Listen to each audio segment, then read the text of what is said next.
posibilidad, ng tagumpay o kabiguan, ng ligaya o lungkot. Kaya marapat lamang na tanggapin si Jesus bilang tagapagligtas at Panginoon. At matapos yun ay panariwain ang katapatan at paglapit sa Kanya bawat araw o day by day. Ang day by day ay naglalayong umalalay sa pang-araw-araw na pamumuhay. Narito po si Kuya Ed Lapis sa mensaheng pinamagatang When Down and Out.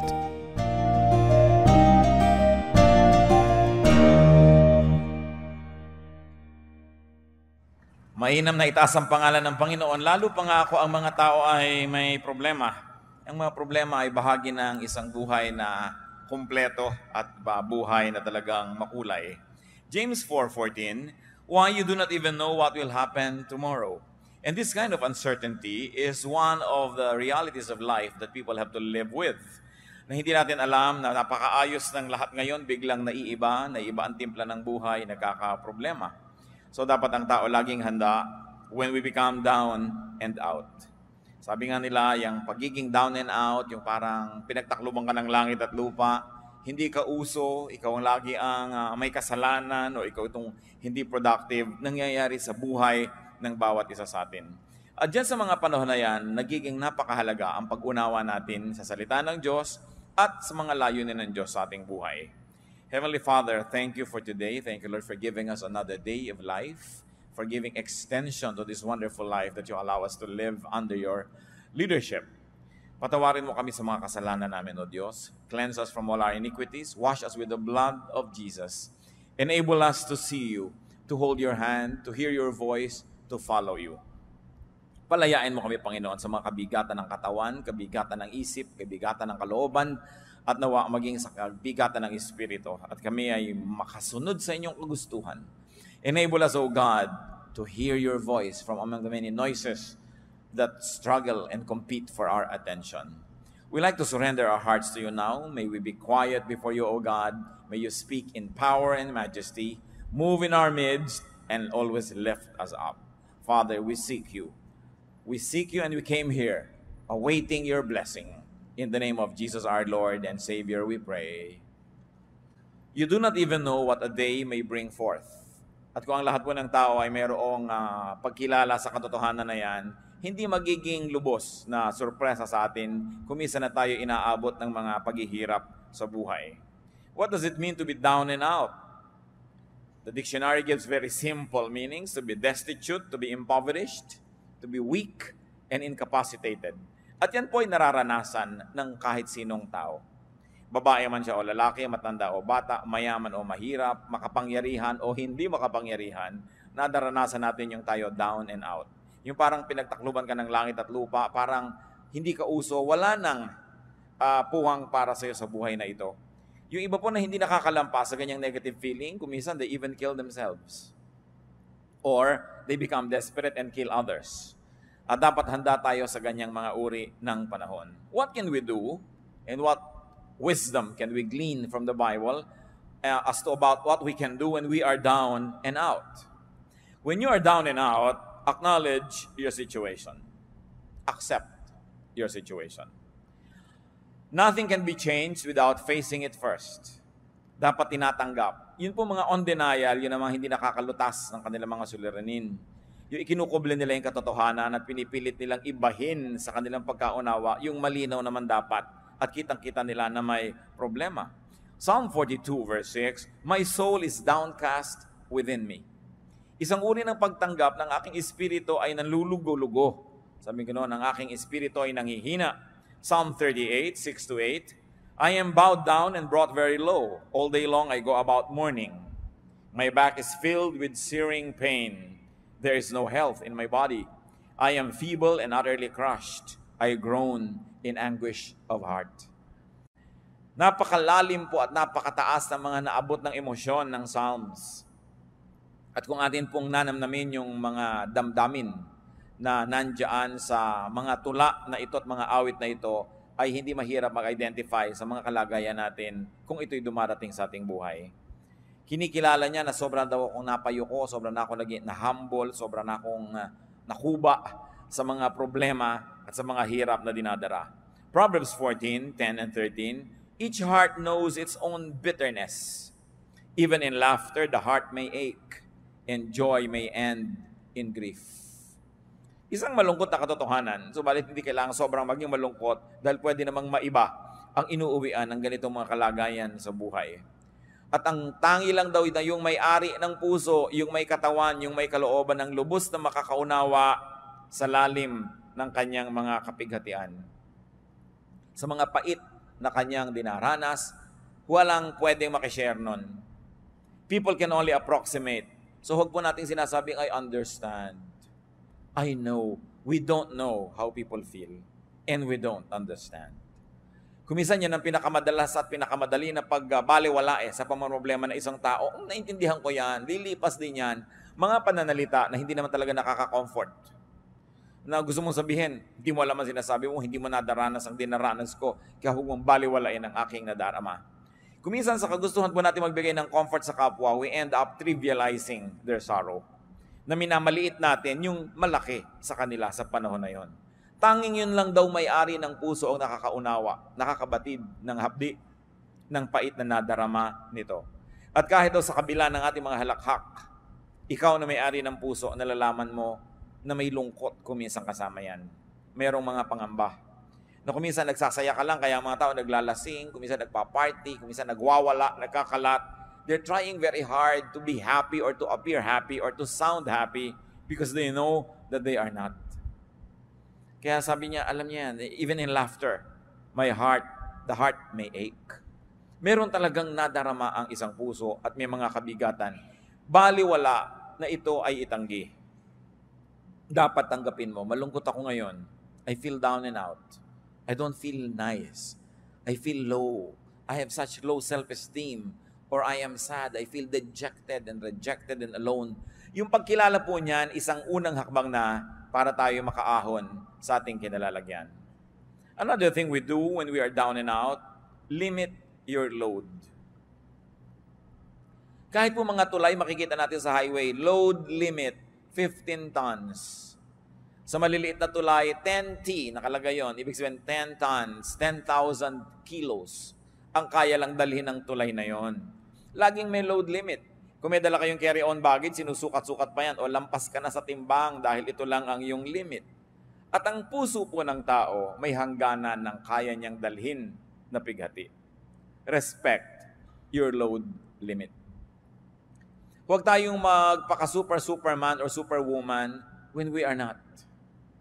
Huwag nating pagmukhaing magaan kung hirap na tayo. Kailangan na bawasan ang pinapasan ng tao. Lalo't ang pinapasan ay kasalanan, hindi mo na madala-dala, kailangan magbawas ng mga kasalanan para gumaan-gaan ang ating nararamdaman. Psalm 38 verse 4, my guilt has overwhelmed me like a burden too heavy to bear. Wala na yatang bibigat pa na dalahin kesa sa guilt. Yung inuusig ka ng iyong budhi, napakahirap dalhin yan. At kung nilalasing mo ang iyong sarili, nililibang mo ang iyong sarili para malimutan mo ikaw nagigilty, lalo lang yan bumibigat. At kung tayo po ay nasa isang uri ng ginagawa natin na lalong nagpapabigat ng kalagayan, what is important to do is to get out of the game. Kailangan nakikita natin, ano ba yung source ng aking sorrow? Ano yung source ng aking mga pagiging down and out? Kailangan magbawas ako nito. Tanggalin ko ito o tumakas ako mula sa ganitong mga kalagayan. Ecclesiastes 11:10, so then, banish anxiety from your heart and cast off the troubles of your body. So sabi, kailangang pilitin mong bunutin mula sa puso mo yung mga nakatarak na mga balaraw. Hindi yung ang lagi mo na lamang na idolo ay ang Mater Dolorosa, no, na mayroong 7 punyal na nakatarak sa kanyang puso. Tingnan mo naman ang facial expression. Di ba talagang nagkanda bigat-bigat na? Hindi dapat yun gayahin. Hindi dapat na napakarami mong pinapasan. May mga tao po kasi meron silang ganyan may messianic complex. They think that they are the saviors of the world. Papasanin nila ang daigdig. Pero merong kaya ang tao at merong hindi na kaya. Kung meron tayong activity na sobrang stress ang ibinibigay sa atin, stop. Have a break. Have a vacation from it.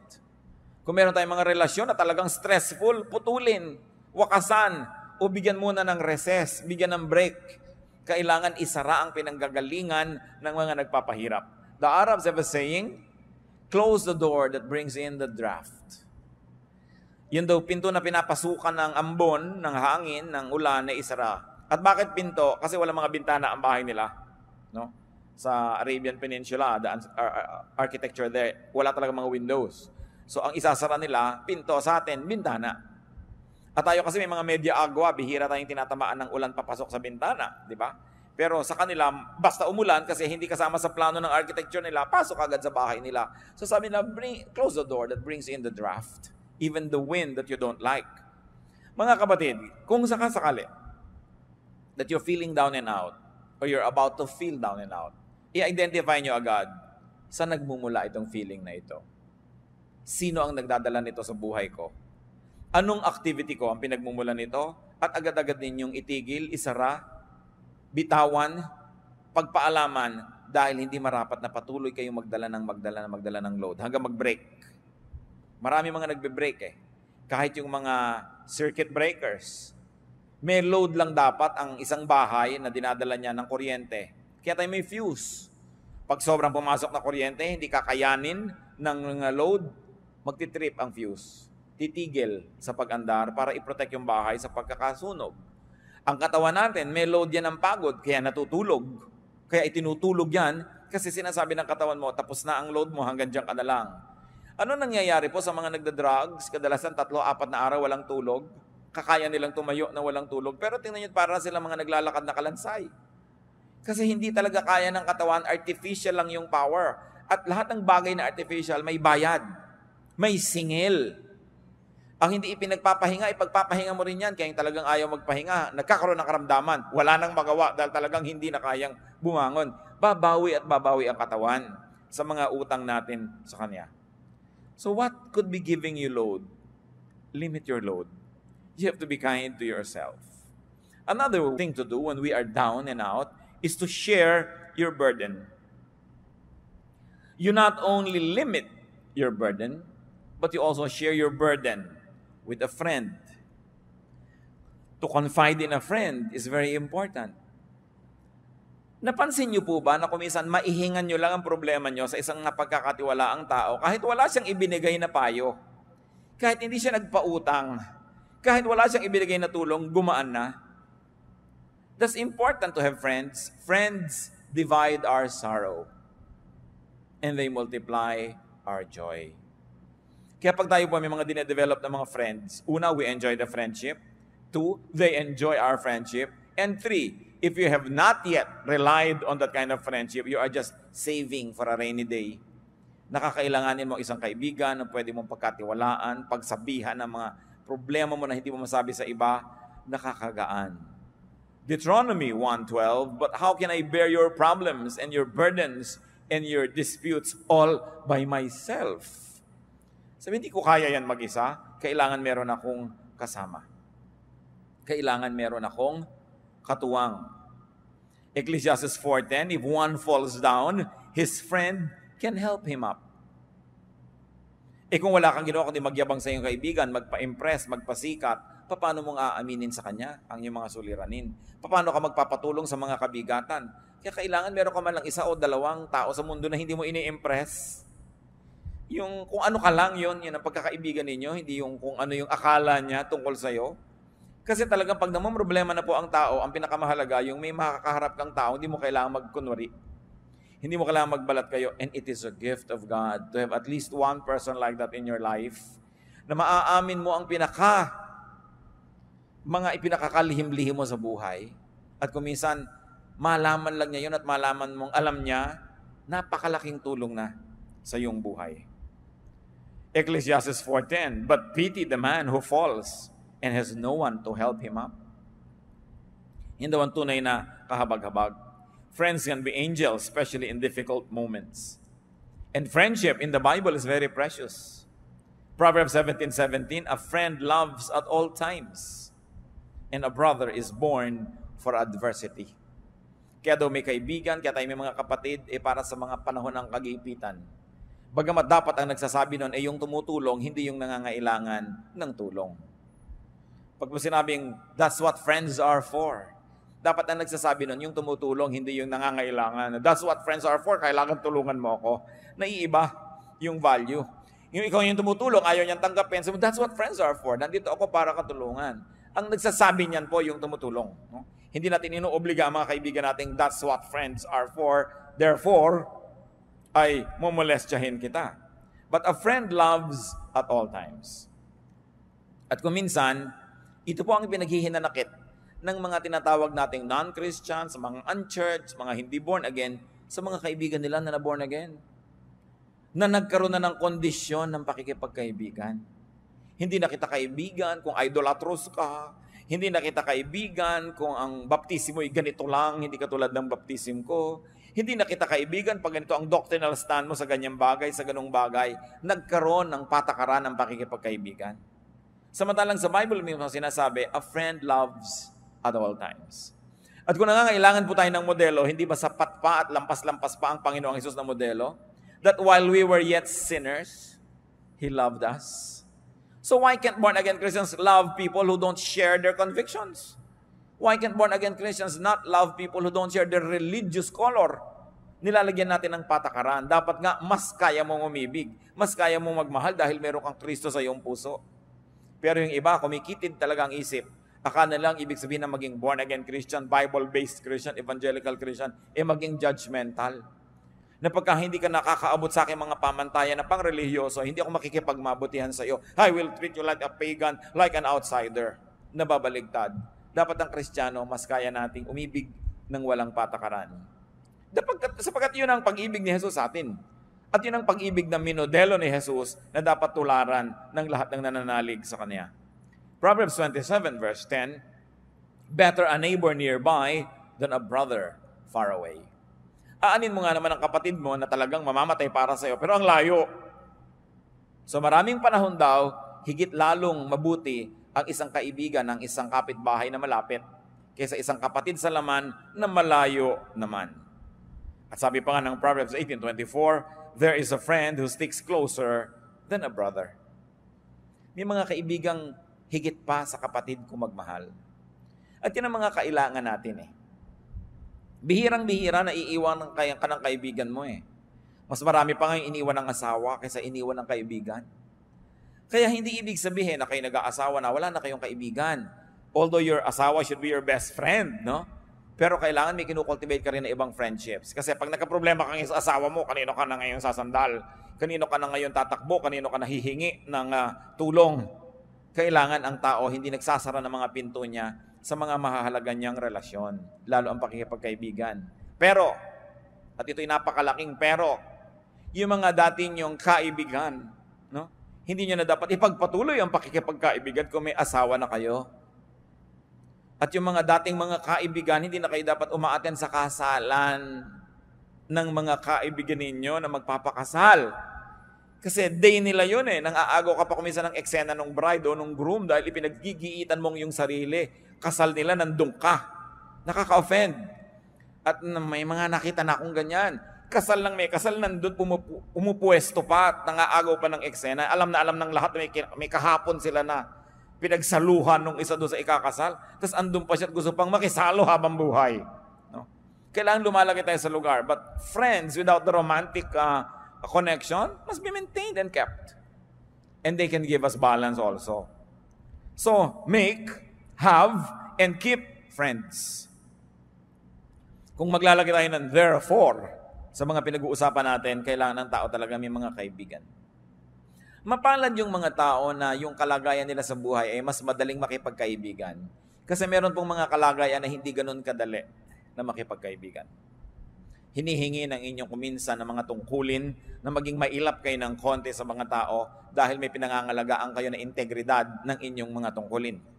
Pero mas higit na mapalad yung mga hindi kailangan gawin yon sapagkat mas madali sa kanila ang makipagkaibigan. What else should we do when we're down and out? Get and receive help, which is what we have been talking about anyway. Kailangan ang tao tumatanggap ng tulong. Paminsan-minsan, hindi yan masama. Ang masama lang kung wala na tayong ginawa kundi sumandal, maging pabigat sa kapwa natin. Pero there are moments Job 16:20, my intercessor is my friend as my eyes pour out tears to God. So kung sino ang nag-i-intercede for us, those who are praying for us, those who are standing between us and other people, our intercessors, they are friends. So how can we develop friendships? Help others when able. Isaiah 41:6, each helps the other and says to his brother, be strong. Napakahalaga nung nagtutulungan at nagpapalakasan at pinapalakas mo ang iyong kapwa. Plant and therefore harvest good seeds. Habang gumagawa po tayo ng mabuti sa ating kapwa, dapat lang natin itanim sa ating isip na gumagawa tayo ng mabuti. Period. Pero alam din natin na ang Biblia rin ang nagsasabi na ang mga paggagawa ng mabuti ay meron ding kakambal na pag-aani. Pero ang napakasarap po na isa-isip habang gumagawa tayo ng mabuti sa ating kapwa, ipag-pray natin, Lord, ito pong tinutulungan ko, nawa kahit kailan, hindi ko kailanganin ang tulong niya. Hindi dahil mayabang tayo, kundi sabi natin, Lord, i-bless niyo po ako na lagi na lang akong tumulong ng tumulong sa kapwa. Magbigay ng magbigay. Kahit hindi na dumating pa yung panahon ako ang sisingil, ako ang nangangailangan dahil total, lagi mo naman akong binibless. Hindi masamang prayer. Kasi na-check din ang ating mga intention. Kasi kung minsan, tulong tayo ng tulong, yung pala dahil matutulungan din ito ko later, investment lang. Napakaganda nung tumutulong ka lang dahil gusto mo lang tumulong. Pero kahit pa nga, hindi ganun kalinis lagi ang iyong kalooban, ang sinasabi sa Bible, pag may itinatanim, may inaani ang tao. So just always consider it. When you're doing good, you're just planting and planting and planting. If you are not able to harvest from the same person, the God of the Bible who says, what you sow, you will reap, will see to it that you will reap it from somewhere else, from someone else, basta darating at darating aani ng itinatanim. Kaya napakainam po mga kapatid na gawing policy natin sa buhay. Kung tayo'y matibay, at anong ibig sabihin ng matibay? Yung hindi tutumba ka na, matibay ka lang, nakatayo ka, humanap ka lagi ng matutulungan. Magtanim ka ng mabuti. Sapagkat sa paggawa natin ng mabuti sa ating kapwa, una, ikinalulugod ng Diyos. At kung nalulugod sa iyo ang Diyos, paano ka naman malulugi? Number 2, nalulugod din sa iyo ang iyong kapwa. At generally speaking, ang mga tao naman ay marunong tumanaw at makaalala kung sakaling ikaw naman ang mangailangan. No? Bihira naman yung talagang lumilimot eh. So, meron ka rin dyan ng mga benefit. At pangatlo, tuwing tumutulong tayo sa kapwa, lumalakas tayo. There is something miraculous about helping people, that when you keep on helping people, you become stronger and stronger and stronger. So that when the same storm happens to strike you, you are now well-equipped, not only to survive, but also to prevail. So plant good deeds. Galatians 6:7, a man reaps what he sows. Kung ano itinatanim ng tao, inaani. 2 Corinthians 1:3-4, praise be to the God and Father of our Lord Jesus Christ, the Father of compassion and the God of all comfort, who comforts us in all our troubles, so that we can comfort those in any trouble with the comfort we ourselves have received from God. Parang masyadong verbose, pero ang ibig lang sabihin, pag nagko-comfort ka ng iba, pag ikaw naman ang nangailangan, you will also be comforted. Either the people that you have comforted will comfort you back, or other people that you have not comforted will comfort you, or in any of the case, God will cause you to be comforted. Walang pagbibigay ginhawa sa kapwang nagigipit, walang pagbibigay tulong ang hindi sinusuklian ng langit ng gantimpala. What else do we do when we are down and out? Seek God. Madalas, yun lang pala ang dapat gawin kasi nagiging paalala ng kalangitan sa taong nakakalimot yung mga kanyang pagiging down and out. Sometimes feelings of inadequacy and failure, even ill health, danger, are just reminders from God that we are forgetting Him. At ipanalangin natin na hindi na kailangan natin ng mga dramatic reminders from God para lang tayo magbalik loob at maalala siyang muli. Dahil talaga namang 99.99% ang taong nagigipit, nagkakasakit, nagkakaproblema, biglang nagiging makadiyos muli. Biglang-biglang nagiging relihiyoso na naman. Biglang-biglang nagiging madadasalin at gustong ipagdasal din siya ng iba. Biglang nabubuklat uli ang mga inaanay na Biblia at biglang umaattend uli ng mga religious services na matagal na hindi sinisipot pag ang tao ay sobrang nagigipit. Kaya yung pagiging gipit din po mga kapatid, kung ang nagiging bunga ay nagbabalik loob tayo sa Diyos, yan man ay pagpapala. Pero ipanalangin natin, huwag na tayong dumating sa ganon, na talagang inilugmo ka, pinaluhod, binugbog para lang duguan kang bumalik sa paanan ng Diyos. Dahil talaga ang tao, pagka wala nang maipagyabang, yun na lang ang huling gagawin magbalik loob. Humingi ng tawad at humingi ng habag. Napakasarap yung ang ganda-ganda ng buhay mo, ang ginahawa, tapos ang lapit-lapit mo pa sa Diyos. Yung hindi ka na kailangan magkaroon ng mga panganib at hirap para lang lumapit muli sa Diyos. So pag down and out po tayo, isa rin dapat nating isipin, baka paalala to ng Diyos na sobra na ako nagiging mayabang, sobra na ako nagiging makasarili, o iniaasa ko na ang kaligayahan ko at ang ikabubuti ng buhay ko sa kapwa-tao ko lamang at nalimot ko na yung Diyos, that God is no longer in the equation. Psalm 121 verses 1 to 2. I lift up my eyes to the hills. Where does my help come from? My help comes from the Lord, the maker of heaven and earth. Maganda yung picture nito sapagkat yun pong Jerusalem ay nasa ibabaw ng pinakamataas na bundok doon sa lugar na kinalalagyan niya. So yung pagtingin mo sa mga ibabaw ng mga bundok, kahit may mga ibang bundok ka rito sa pagitan mo at ng Jerusalem, pag tumingin ka dyan, lumalampas pa rin yung paningin mo, makikita mo pa rin yung ibabaw ng Jerusalem. At kung hindi mo man makita yun, na-imagine mong nandun yun, at naaalala mo ang templo, naaalala mo ang Diyos. So this is really a figure of speech. To lift up your eyes to the hills. Many people will lift up their eyes to the clouds or look at the rain. Some people can even remember God by looking into a microscope. Whichever helps you remember God, dapat meron kang ganung ritual sa buhay. Meron ting nakakakita ng maraming pagkain, naaalala niya ang Diyos. Meron naman na tuwing kikilo siya at malusog, naaalala niya ang Diyos. Dahil na ikukumpara niya nung siya halos malumpo, na hindi makalakad. Ngayon, ramdam na ramdam niya yung lakas niya, naalala niya ang Diyos. Ano pang nagpapaalala sa inyo sa Diyos? So this writer of the song says, I lift my eyes to the hills. What do you do? Physically, symbolically, to remember God. Mahalaga meron tayong ganun.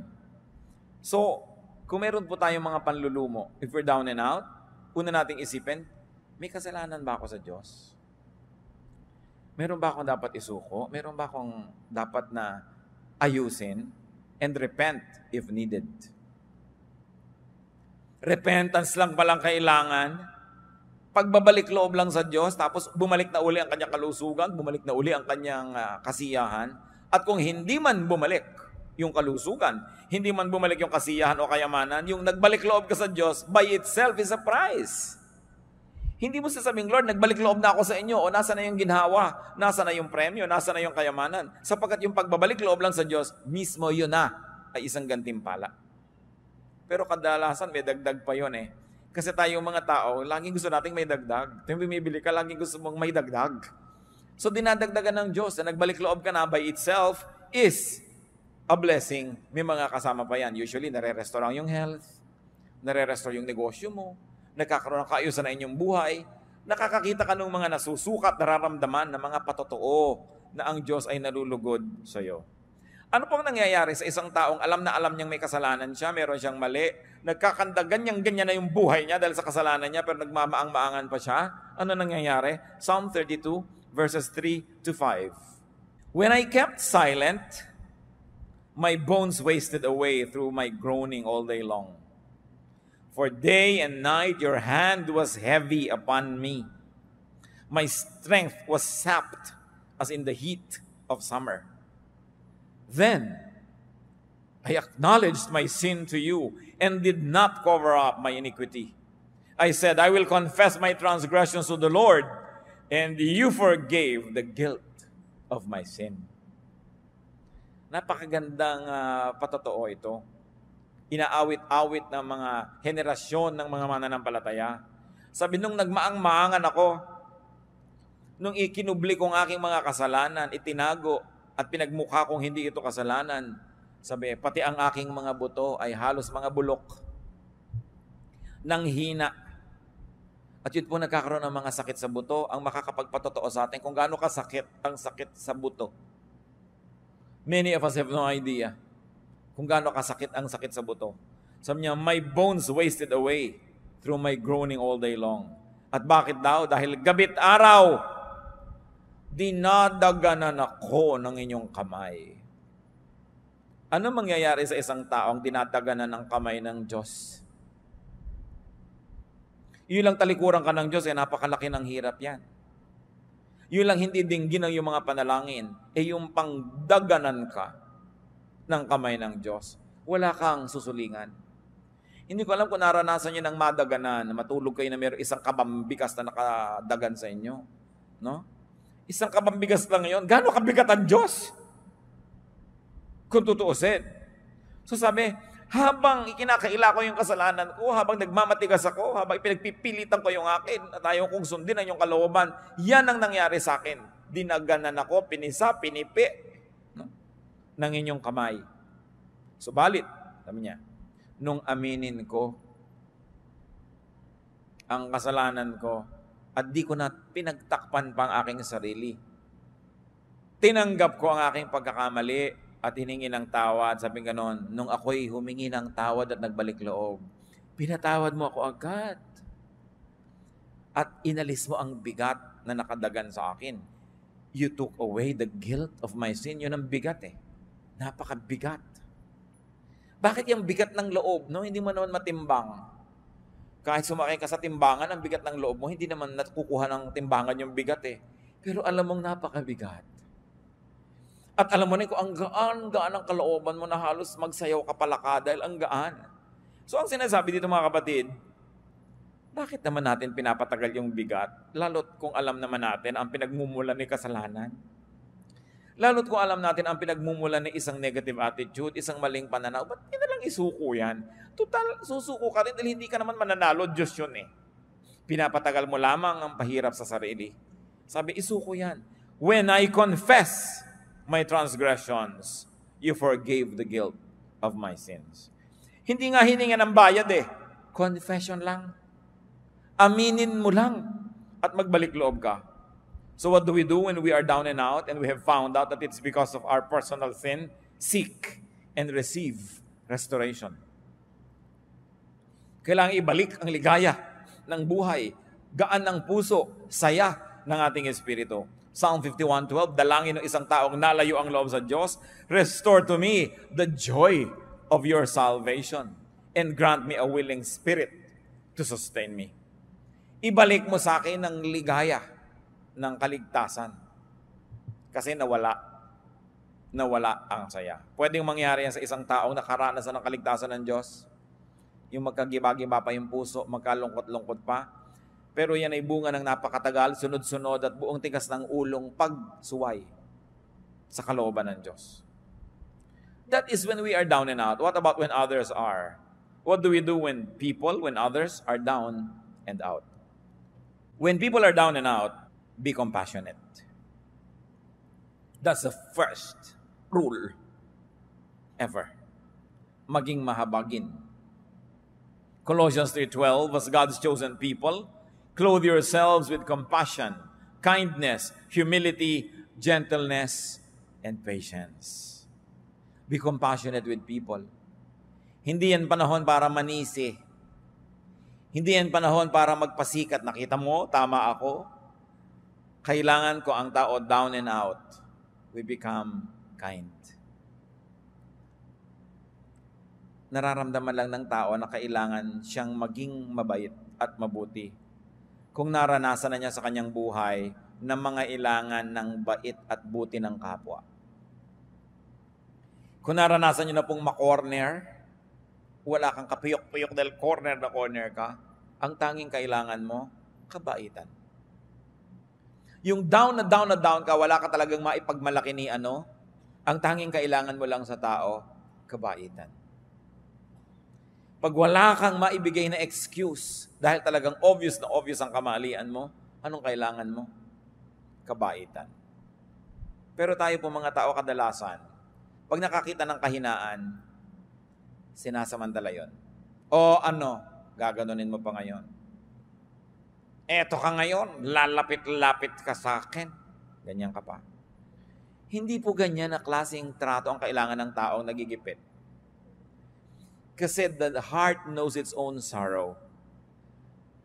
At napakabuti siguro, bagamat hindi ko idinadalangin na maranasan natin, pero maranasan din natin yung magipit, maging sobrang kawawa para malaman mo na kailangan mo rin maging mabait. Para ma-realize mo ang halaga ng kabaitan. Kaya nakakalungkot ang isang taong tumatanda na kakaedad, masungit pa rin. Yung hindi pa rin maunawain, hindi mapagbigay, hindi mapagkandili, hindi mapagpatawad, kasi para namang wala siyang natutunan sa buhay niya. Para namang di niya naranasan ang mga hirap sa buhay. But Satan can always deceive us because bitter experiences can make us better. But bitter experiences can also make you bitter. Pipiliin mo lang, will I be bitter? Will I be better? Sa mga nararanasan kong hirap sa buhay, anong gagawin kong policy sa mga taong dumaranas ng ganodong hirap? And the true test of spirituality is in being kind. At yan po ay isang basic value ng kahit anong major religion sa mundo. To be kind to the weak. At yan ay pinerfect ni Jesus ang example. No? The woman caught in adultery. Meron pa bang higit na malaking kahihiyan kesa sa isang babaeng mahuli sa akto ng paggawa ng isang bagay na inuuri at sinusukat ng kanyang lipunan na pinakamasamang magagawa ng isang babae? Nahuli sa akto, kinaladkad ng mga tao sa lansangan, walang kapiyok-piyok dahil caught in the act. Pero ang sabi ng Panginoon, o kung sinong walang kasalanan, di maunang bumato. Di ba musika sa tenga ng babae yun? Subukan ko nyo kung kayo yung babatuhin. Kung hindi musika sa inyo yung sabihin ng tao na, tinanong anong gagawin namin sa kanya? Inilagay sa kamay ni Jesus ang mangyayari doon sa babae Alam nyo, madalas nasa kamay natin ang mangyayari sa ating kapwa. Kumisan kuya kayo ng isang pamilya, kayo tong breadwinner, may nagkamali, kumisan nasa kamay ninyo kung ano mangyayari sa kanya. Kasi yung opinyon, papakinggan ng iba. Kumisan kayo yung tatay, kayo yung nanay, anong gagawin nyo sa isang taong ganun? Pinakita sa atin, Jesus, ang dapat gawin. Sabi niyo, yung mauna na yung walang pagkakamali. Kaya dahil doon, walang naglakas loob bumato. Kailan nyo ibinibigay yon? Kailan natin kakailanganin yon? Remember, what you sow is what you reap. Napakahalaga na iniisip niya. Kaya ang ating beginning na verse you don't know what a day may bring forth. Be kind, because you don't know when you might be the recipient of the same kindness. So when people are down and out, be compassionate to them, communicate with them. Ang isang napakahirap na mangyari sa isang tao pag siya down and out ay yung ma-isolate. Yung nag-iisip siya, hindi kaya ako tinatanggap ng mga tao, ipinupuwera nila kaya ako sa kanilang buhay. Communicate with them. Yung mga talunan, communicate with them. Kasi iniisip nila, meron pa kayang tatawag sa akin, may magte-text pa, natalo ako sa eleksyon, natalo ako sa contest, natalo ako sa kahit ano pa man. Dahil siyempre maraming kung bumabati sa nanalo, doon sa natalo. Meron pa bang bumabati dyan? Communicate. And when we communicate, we're saying, I'm here, I'm available, I am willing to help. Galatians 6:2, carry each other's burdens, and in this way you fulfill the law of Christ. So be kind-hearted, be gentle. Ephesians 4:2, be completely humble and gentle, be patient, bearing with one another in love. Maging mapagpatawad, mapagpaumanhin, at pairalin ang pag-ibig. Another thing we do when people are down and out, be reachable. Be available to help. Job 6:14, a despairing man should have the devotion of his friends, even though he forsakes the fear of the Almighty. Nakita niyo sinasabi ni Job? Kahit pa hindi ako matakot kayo sa Diyos, kahit magreklamo ako sa Diyos, kahit hindi ako maging makad-Diyos, kahit ano pa pagsasabihin ko dito, kaibigan ko kayo, dapat bigyan niyo ako ng inyong katapatan, ng inyong debosyon. Nakita niyo yung sabi niya, a despairing man should have the devotion of his friends, even though he forsakes the fear of the Almighty. At dito, bumabagsak yung maraming mga Christians. Pagka nagkaroon ng despair, sasabihin agad, kasalanan mo yan. Dapat talaga mangyari sa iyo yan. No? Yung iniisip natin, dahil ang tao may kasalanan, dapat mangyari sa kanya yon. That's already the position of a judge. At ang sabi sa atin, judge not. Ang inuutos lang sa atin, merong nangangailangan ng tulong-tulungan mo without passing judgment. Let God be the judge. Total, God naman talaga ang may alam ng lahat. Siya ang nakakaunawa ng lahat, so hayaan natin yung paghuhusga sa Kanya. Ang gawin natin, yung inuutos sa atin, to be compassionate. And when people are down and out, do not preach. It's not the time to preach. Do not moralize or judge or persecute. Kailan po tayo dapat nagpipreach? Before a disaster. Before people commit a mistake. Tinuturuan natin, binibigyan natin ng mga paalala, ng mga example, encouragement. Pero oras na sila ay nagkamalit na dapa na, ang susunod na gagawin na natin is compassion, kindness, love, support, para makarecover ang tao. Hindi preaching. Sabi sa Ecclesiastes, there's a time for everything and a time for every activity under heaven. So there's also a correct time for preaching. Dahil kung yung tao down and out, hindi nakikinig yun. Preach ka ng preach, nakikita niya gumagalaw yung bibig mo pero wala yan nadidinig. Kasi ang laman ng puso niya, yung kanyang pighati.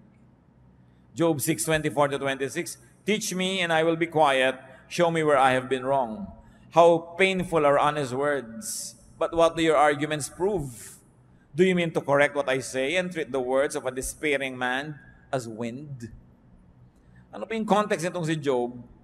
Nung siya ay dinapuan ng kotak-kotakot na dilubyo sa buhay, bagamat alam natin siya ay mabuting tao sapagkat siya dumaan sa pagsubok. May 3 siyang matatalik na kaibigan na naglakbay ng malayo para makiramay sa kanya. At napakaraming araw at gabi ang lumipas na umupo lang sila doon kasama ni Job, walang kakibo-kibo, nakikiisa sa kanyang pighati. Subalit, matapos ang ilang araw, nagsimula na silang magsalita, isa-isa, walang humpay, taking turns. At isa lang ang sinasabi nila kay Job. Nagkaganyan ka, siguradong may kasalanan ka, aminin mo na. Yun lang ang sinabi nila, pagkahaba-habang poetry, basahin mo, ang daming mga stanzas, pero yun lang, hindi pwedeng magkaganyan ka kung righteous ka. Siguradong may mali ka. Anong malay nila? Alam na alam natin because the Bible writers tell us that Job went through a trial. Anong malay mo kung isang tao very righteous pala and going through a trial? Ba't mo i-judge? Kaya sabi nitong si Job, napakasakit na inyong mga salita. Ano ba ang gusto niyong gawin ngayon? Ituwid niyo lahat ng mga sinasabi ko at baliwalain niyo ang lahat ng aking mga pangangatwiran. Ang ipinagpipilitan ninyo, dapat mangyari sa akin to dahil meron akong kamalian. At marami po ko alam mga kapatid, mga Christian na naman, pupunta sa may sakit na malubha. Kawawa ka naman sister, ito ang pinya, o ito ang ganito, ito ang ganyan. Mamaya, sister, baka naman may dapat kang i-confess. Wala. Bakit ka nakaganyan? Kung hindi ka may kasalanan. Mamaya talaga inuusig-usig na niya yung nakahiga doon. Mabuti pa, di na lang siya dumalaw. Kasi, kung totoong may kasalanan yung tao, hindi na siya kailangan paalalahanan. Alam na niya yon. At kung kayo may sugat, gusto niyo bang dinudot-dot po? Ay, may sugat ka. Ito yung sugat mo. Didiin mo pang ganun. Hindi mo kailangan yun. Sensitive ka na nga. Ang kailangan mo ay kabaitan ng tao. At hindi ko man naging mabait sa iyo, ay magpapalusot ka na sa Diyos. Lalo ka nga nagigilty kung mabait yung kaharap mo, di ba? Kung hindi ka inuusig, mas nagiging defensive ka nga kung usig siya ng usig. Siyempre, offensive siya, defensive ka. Pero kung walang offense, there'll be no need to be defensive. And people can be more open to the ministration of the truth. So, if people are down and out, it's not a time to preach. Mga kapatid, kung magpipreach kayo sa isang taong nagkamali na, ibig sabihin, hindi kayo nag-preach bago siya nagkamali. Ibig sabihin, marami kang pinalampas sa pagkakataon, doon ka dapat nagturo, doon ka nagbigay ng patotoo, doon ka nagbigay ng example. Pinalampas mo, tapos ganyan ka pa magtuturo kung kailan nagkamali na. It's not a time for that. Although, I believe that there's a time for another preaching. There is a time for another reminder, but not during the moment of crisis, because the person will not be mentally and emotionally receptive to you. What else do you do when people are down and out? Be discreet, be silent, and be tasteful in helping others. Lalo yung mga counselors, you must never talk about your counselees. Except, of course, in a clinical record, because some groups, churches, have clinical records of counseling. It's also one way to monitor what kind of counsel the people get. It's a way to monitor what kind of counseling the counselors dispense. So some records are kept. but identities are kept secret. Kailangan discreet ang tao. You don't drop names that you help. Matthew 6:3-4, but when you give to the needy, do not let your left hand know what your right hand is doing, so that your giving may be in secret. Then your Father who sees what is done in secret will reward you. And that goes for giving advice, for giving help. Hindi na natin ipinamamalita ang ganyang mga bagay. Tahimik lang tayo. Napaka-importante na ang tao discreet, hindi matabil, hindi madaldal. Lalo't kayo ay nasa mga service-oriented work. Kung kayo halimbawa ay nagre-retoke ng muka, yan ang inyong hanap buhay, may nire-retoke ka ngayon dito, kung sasabihin, si ano nga, niretoke ko yun eh. Si ganito, niretoke ko. Dahil hindi ka pagtitiwalaan nung nire-retoke mo, hindi, ipamamalita mo rin pala siya. May mga taong ganoon, hindi marunong mag-keep ng mga names. They are just too glad and too foolish to blurt out sensitive information. So it's important to be discreet when you are helping, when people are down and out. Kaya po yung iba, kahit nasasabog na ang dibdib, hindi makapagsiwalat at hindi makapagbulalas sa takot na idaldal nyo.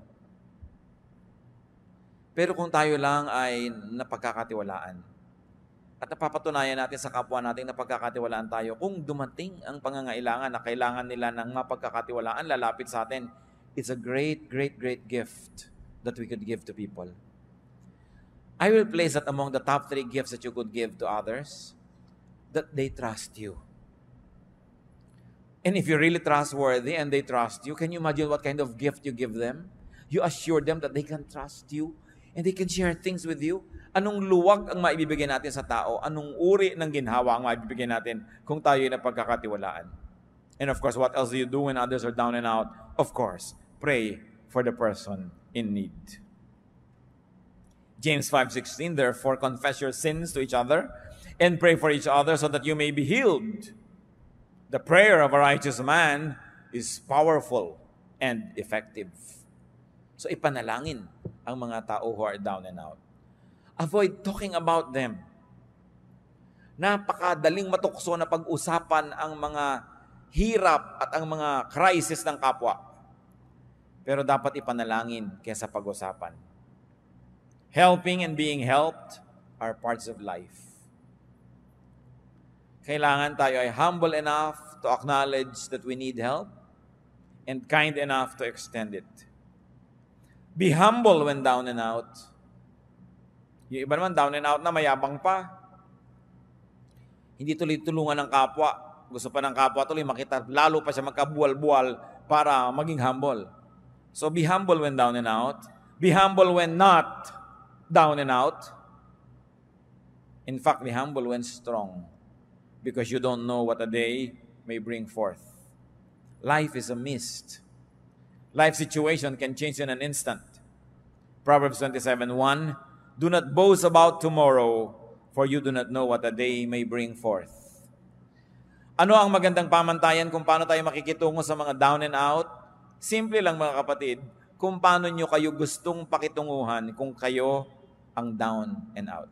Ganun lang. Paano nyo itatrato yung mga anak ng kapwa nyo na nagkamali? Simple. Paano nyo gustong itrato ng ibang anak nyo? Kung yung anak nyo ang nagkamali. Paano nyo itatrato yung mga nadapa? Simple. Kung paano nyo gustong maitrato kung kayo yung madapa. Be kind and gentle. Be ready to help and be willing to be helped. Aming Diyos, salamat sapagkat kayo yung Diyos na nagtuturo ng mga maraming mga practical na bagay sa buhay. Na bagamat ang buhay na ito ay maaring mapuno ng mga hirap, mga pagsubok, pasanin, hindi naman nawawala ng tulong na available from you and from your teachings. Turuan niyo kami, Panginoon, na maging mabait sa aming kapwa, maging sa aming sarili. Magbawas kami, Panginoon, na nagpapabigat sa aming buhay. Turuan mo kami ngayon, Panginoon. Imuko tayo sa presensya ng Diyos. I like to pray. I am moved by the Spirit to pray. Nais ko ipag-pray ngayon ang mga kapatid natin sa ating pagbubulay-bulay at pag-iisip, lalong naging malinaw sa inyo na meron kayong mga pabigat sa buhay na kayo rin naman na may kagagawan. O kung di man kayo ang diretsahang may kagagawan, pinapayagan nyo kasi kaya kayo nabibigatan. Pero ngayon, gusto nyo na gumaan ang inyong dala? Kung ngayon nagpapasya kayo, natitigilan nyo na ang paglalagay sa sarili nyong likod ng mga pabigat, o kaya di na kayo papayag na pabigatan pa kayo ng mga iba o ng mga sitwasyon, I like to pray for you. We will ask God for strength, and we will ask for God's help that you may be able to do the right thing to do to limit your load. Kung kayo ito, na sinasabi niya, ako'y may kagagawan, kung ba't marami rin ako mga dalahin, pero ngayon gusto kong gumawa ng commitment na gagawin ko na kung ano ang magagawa para mawala ang pabigat na ito. You want to make that commitment, we'll ask for strength. We're going to pray. Salamat sa Diyos dahil kumikilos siya sa ating mga puso. Para ano pa natin dinig mo ang salita ng Diyos kung dala mo na naman ang dala mo mga pabigat, parang walang narinig. Parang hindi tinablan ng salita ng Diyos. Hindi nakakahiyang sabihin sa Diyos na, Diyos ko, responsible din ako kaya marami kong dala. So ngayon sabihin ko, Lord, with your help, titigilan ko na. Ayoko nang payagan ang ganito mga bagay. Hindi na ako lilikha ng sarili kong mga pabigat o kaya pipigilan ko na ang pagpapabigat sa akin na gawa ng iba. Heavenly Father, kumuha po kayo, Panginoon, na isang himala. Bigyan nyo ng kakayahan ang mga anak mo na gawin ang dapat gawin. Kung sila ang may kagagawa ng sarili nilang mga kabigatan, turuan mo ng gagawin para matigilan ito, O Diyos. Lalong-lalo kung alam na naman ang dapat gawin, ang ibigay niyo, Panginoon, isang matibay na pasya na itigil ang mali at gawin ang tama para mawala ang mga pabigat na sila mismo naglalagay. At kung sa pagtayo ng iyong mga anak, meron namang kabigatan galing sa iba, pero pinapayagan nila. Ang kahulugan ng pagtayong ito, Panginoon, na ayaw na nilang payagan ito, they will say no. Kailangan ng paninindigan, ibigay mo, O Diyos, ang tibay ng loob, tapang at lakas na tumanggi sa impluwensya ng ibang tao, sa impluwensya ng masasamang espiritu, sa impluwensya ng mga kalagayan na labas sa kanilang katawan at labas sa kanilang kapangyarihan. But to resist, you have said it, O God, resist the devil and he will flee from you. By standing up, many of your children would like to resist the work of the devil in their lives. O Lord, give us the wisdom to know specific steps, what to do and what not to do, para huwag payagan ang patuloy na pagpapabigat sa buhay na galing sa labas. Ang pagtayong ito, Panginoon, napakasimpleng gawin ng isang katawan, subalit isang sagisag ng pagkilalang kailangan ng iyong kapangyarihan. Igawad mo, O Diyos, ang kapangyarihan, karunungan, kaliwanagan na kailangan ng iyong mga anak para mapagaan ng mga buhay mula sa mga sariling kagagawan o kagagawan ng iba. Tanggapin niyo ang hinihiling niyo sa Diyos na kalakasan at patuloy tayong yumuko sa presensya ng Diyos. Pray in silence and may the Spirit of God minister to each one of us.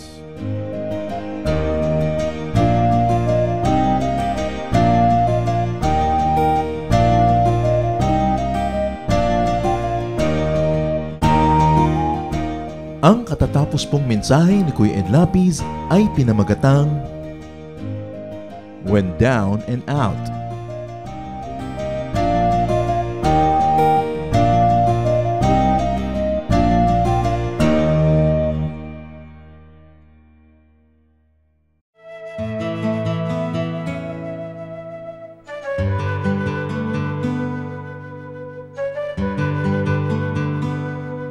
Ano ang kahulugan ng salitang Ginoo?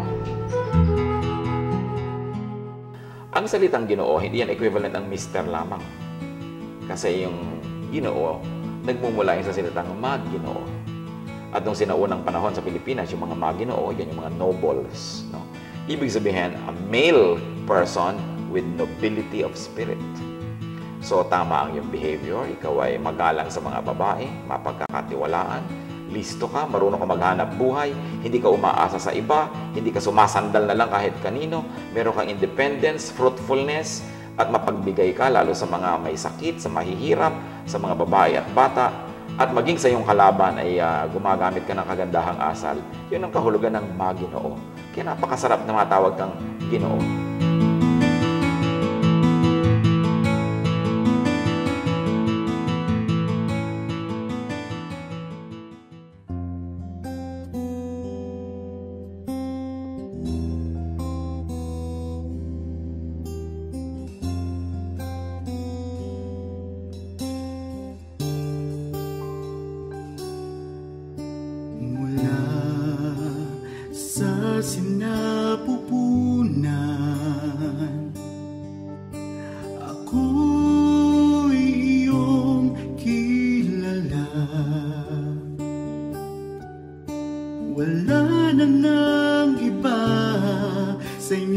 hihigit pa. Panginoon, tapat, dakila ka. Kayo lang ang pupurihin at siyang tatanghalin, pagkat kay buti-buti niyo sa akin. Ang pag-ibig na sadyang kay ganda, mga pangako niyo'y gabay sa aking daan.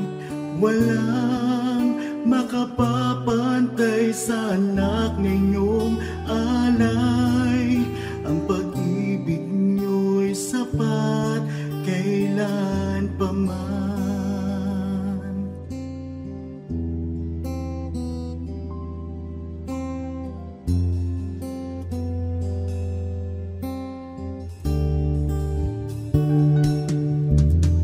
Tinawag niyo akong kaibigan,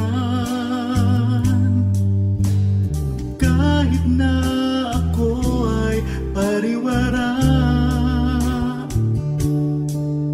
Sagat sa labisan inyong pagmamahal, sa tupang sa kawan na nawala. Kung aking bibilangin bawat butil ng buhangin, ang habat niyo'y ganon karami rin.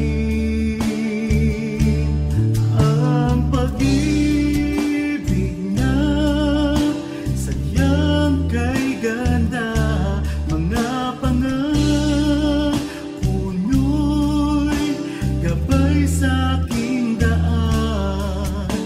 Walang makapapantay sa anak na inyong alay. Ang pag-ibig niyo'y sapat kailan pa man.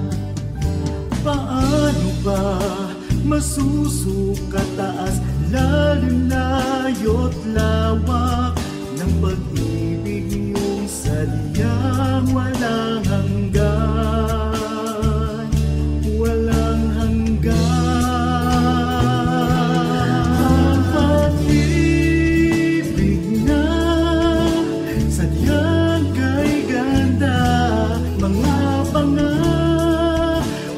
niyo'y gabay sa aking daan. Walang makapapantay sa anak na inyong alay. Ang pag-ibig niyo'y sapat kailan pa man. Ang pag-ibig niyo'y sapat kailan pa man. Ang pag-ibig niyo'y sapat kailanman.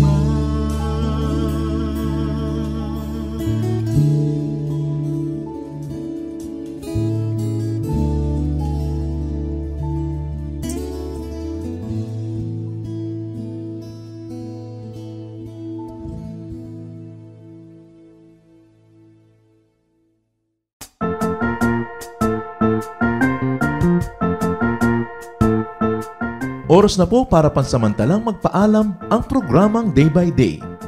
Tayo po'y magsama-sama tuwing ika-6 hanggang ika-7 ng umaga, araw-araw.